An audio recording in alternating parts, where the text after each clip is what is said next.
It's time for Jeopardy! Let's dive in and use this as a study tool. So category number 1, license. This person cannot provide legal or tax advice. This should be fairly obvious. Remember, us as real estate agents are not allowed to provide legal or tax advice. We should refer them to consult with the appropriate professionals that deal with the scope of knowledge, so attorneys, CPAs, etc. We also cannot give vesting or insurance advice. A seller must disclose all of these known about the property being listed for sale. So remember, no matter what the property is about, you still have to disclose all known material facts about a property. And remember, material fact is something that if the buyer had known about it, the buyer may have not purchased the property, so something of importance. Or if the seller had known about it, then the seller may have not sold the property. Usually, though, it's mostly buyers finding out about material facts because most buyers don't know material facts to disclose to sellers, but sellers usually do have quite a bit to disclose.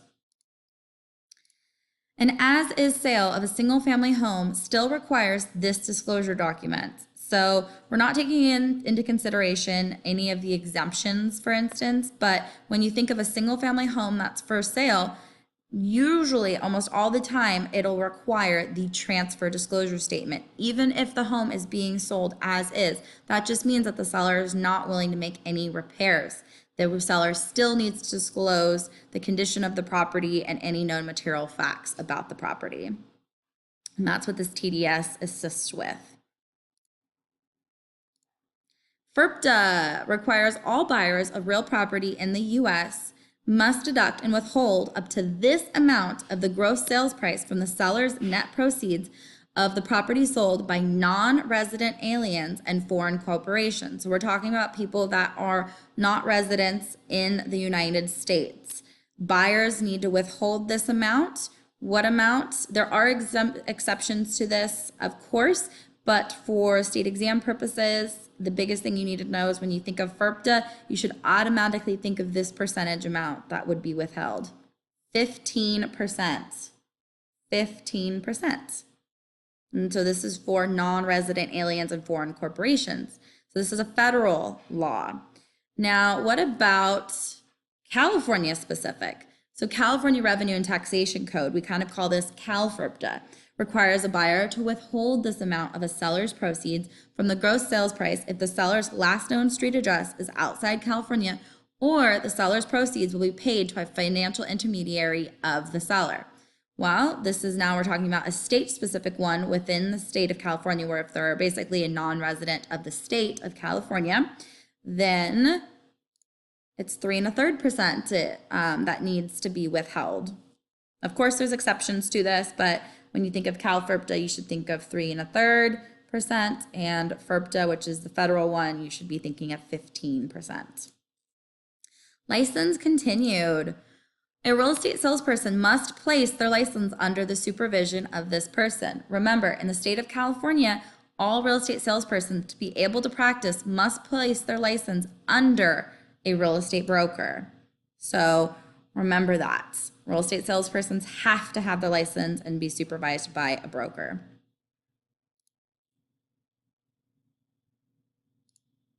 This person cannot solicit business for real estate agents. Okay, so the key word here is solicit. Remember, you as a real estate licensee can solicit business on behalf of yourself, but you cannot have unlicensed personnel soliciting business for you. They're allowed to make introductions, but they cannot solicit business for you. Really important to remember that. And I do know I go at this at a fast pace, so always feel free to pause it before answering to give yourself some time to work on it, but we're using this as a study tool. So feel free to pause it right now, for instance, if you want it to go a little slower. A real estate license in California is good for this period of time. So real estate license in California, we're a little bit lucky here. We're one of the longer time periods that we're given a license for, and that is for 4 years. So we have to renew our license every 4 years and complete continuing education. A lot of other states require you to renew it every year, every 2 years, sometimes every 3. But we're lucky it's every 4 years in California. Dual agency must be disclosed and agreed to by this time. So dual agency needs to be disclosed and agreed to because dual agency can have a very big conflict of interest sometimes. And so both parties, the seller and the buyer, need to agree to it and understand what dual agency is as soon as practicable. So it needs to be done as ASAP. This person can make a secret profit. So remember, anybody can make a secret profit in the state of California, except if you have a real estate license. So unlicensed people can make a secret profit, but if you have a real estate license, you are not allowed to make a secret profit. Vesting. This type of vesting only shares in the unity of possession. So remember, vesting is taking title. Well, what type of vesting only shares in the unity of possession? Well, you should be thinking of one that you can have unequal interest, for instance. You can use different instruments to take title, but you do share in possession, and that is tenancy in common. Tenancy in common. They only share in the unity of possession. Now, what does T-tip refer to? T-tip. So when you think of T-tip, you should automatically assume time, title, interest, and possession. Well, this is saying that title is taken at the same time by the same title instruments and with the same interest as well as equal possession. So equal interest in the same possession. And this refers to joint tenancy. Remember, joint tenancy is when it's taken at the same time by the same instruments with equal interest and the equal possession. Joint tenancy, T-tip. And this type of vesting must be held by husband and wife or 2 spouses. So this is a type of vesting where it has to be held by a married couple. So husband and wife, for instance, or 2 spouses, and you should be thinking of community property. California is a community property state, and this type of vesting is an option. This type of vesting is the only form of sole ownership. Sole ownership. So we've been talking about different types of joint ownership, but what about if you just have one person? Well, that's the type of vesting we call severalty. And a way to remember this, and this is actually where the term came from anyways, is it's severing, where it's basically cutting. So it's just one person with ownership, severalty. So it's not several, it's severing, severalty. Right of survivorship and free of unsecured debts applies to this type of vesting. Okay, so when you think of right of survivorship, what type of automatically, without it being, for instance, community property could have a right of survivorship, but that's not something that's automatic. A type of vesting that automatically has right of survivorship and free of unsecured debts is joint tenancy. So remember, when you think of joint tenancy, you should be thinking of T-tip, right of survivorship, and free of unsecured debts. Listing, so the listing of homes. Commissions in California are always this. So remember, and this has to be disclosed, commissions are not fixed by law. Commissions are always, in California, negotiable. And you need to, and this is actually disclosed in the listing agreement, that because by law you need to disclose to the fact that commissions are negotiable and it's not set by law, and you cannot make a principal think that commissions are set by law. This clause states that if a buyer who was shown the property by the real estate broker purchases the property within, let's just say, for example, 180 days after the expiration of the listing agreement, then the broker will be paid a commission on the sale of the property. So we're talking about a safety clause, right? Well, what's the correct term for it? A broker protection or safety clause or protection period clause. This states that if, for instance, you as listing broker have a listing, the listing terminated, but while the time that it was listed for sale, you showed the property to a buyer. Well, if this clause is in the listing agreement, after the expiration of the listing agreement, you submit a list of names of people that you showed the property to. And if one of those people from the list purchases the property within the time period specified within this broker protection clause, then you as the broker actually entitled to be paid a commission on the sale of property.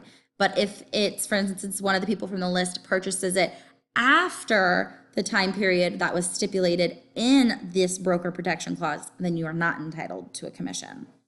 So broker protection or safety clause or protection period clause. The listing broker and selling broker are not parties to a purchase agreement except for this purpose. So we are not parties to a purchase agreement at all, but we are when it comes in regards to receiving a commission. So when we're being paid a commission, we are parties to the agreement just to being paid the commission, but not actually part of the agreement for the purchase. When a seller does not pay an agreed upon commission, the broker must file a suit in this type of court. So remember, what court specifically deals with money? So monetary issues, it's not criminal court, but it is civil court. So the broker would look to the civil courts to obtain or secure a commission.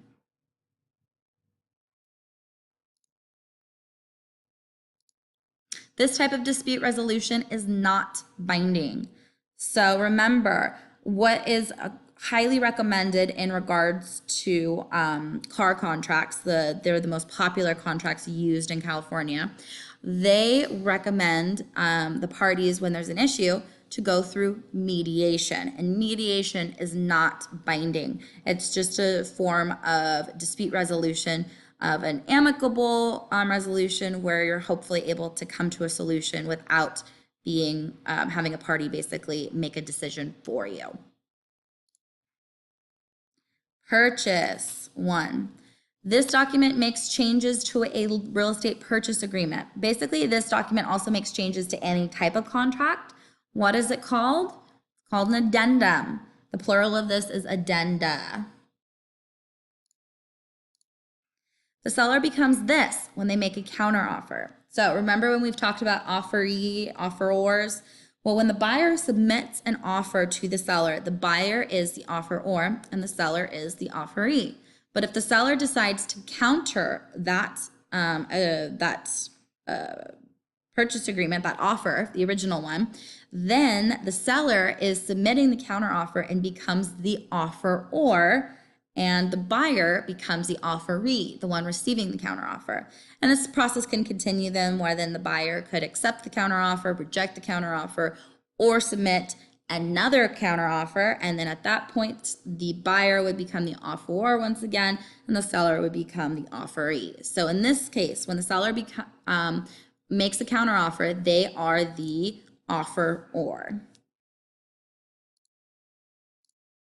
This is the owner's title insurance policy. So when you see owner's title insurance policy, you should be thinking of the standard title insurance policy, and this refers to CLTA, California Land Title Association.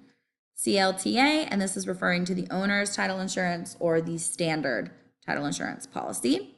Remember, ALTA is the extended title insurance policy for lenders, for instance. Lenders really recommend having it, and a lot of time lenders require you to have it.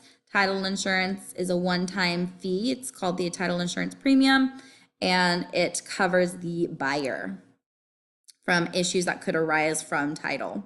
Remember, title insurance doesn't cover everything though. If the appraisal comes in less than the purchase price, one of these three options will have to happen for the deal to close. So let's say the purchase price was $100,000, but the appraisal came in at $90,000. What would happen for the deal to continue? Well, the lender's not going to loan more than what the actual appraised value was of $90,000. Due to that, hopefully the buyer will try and see if the seller will agree to a reduction in the purchase price. Maybe the buyer's going to have to then, if the seller won't agree to it, the buyer will have to increase the down payment amount, or, and this isn't often, but they could try to challenge the appraisal. So buyer to increase down payment, seller agrees to a reduction in the purchase price, or maybe the buyer challenges the appraisal. And then we have, this is the term for according to value. So remember, real estate is taxed according to its true market, or its fair market value, its true value.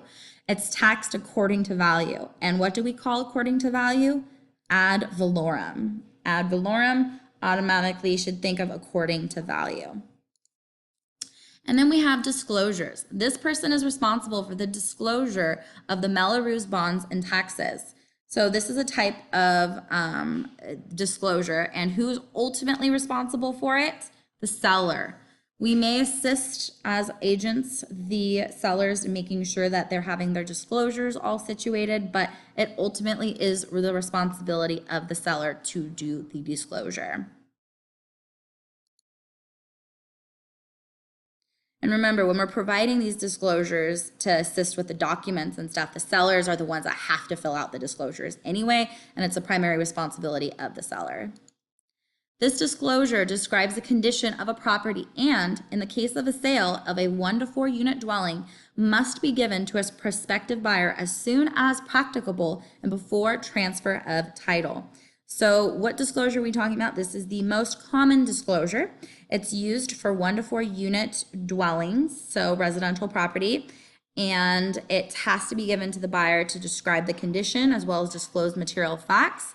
It's called the transfer disclosure statement, that real estate TDS. A real estate agent is required to complete a reasonably competent and diligent visual inspection of all these types of areas of a property in conjunction with the inquiry. So real estate agents, if we're representing, for instance, a buyer or seller in the purchase of a home, or actually in the purchase of any type of property, we're required to do a reasonably competent and diligent visual inspection. There's actually a section on the TDS that allows us to do this, but we can also use a separate form to fulfill it. But we need to do an inspection of all accessible areas of the property. Accessible areas. So if it's not reasonably accessible, we're not required to do a visual inspection of it.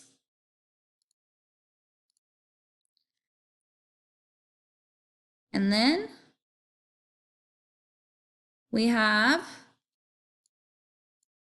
my bad, here it is. After close of escrow, the buyer may receive this from the tax assessor reflecting the new and up-to-date property tax assessment. So this is extremely important for state exam purposes as well as when you're practicing. A lot of buyers do not take into account or budget for the fact that when they purchase a home, the property most likely will be tax assessed and there may be a huge increase in that tax base. Due to that, the tax assessor is going to want the money for what the actual property is worth. So they're going to get a bill in the mail stipulating this. And what is this called? A supplemental assessment. Supplemental assessment. It is required that owners of residential dwellings built before this year must disclose to their agents and to prospective buyers or renters the known presence of any information in any reports about lead-based paint and or lead-based paint hazards. So when you think of lead-based paint, the year that should automatically come to mind is any home built before 1978. 1978.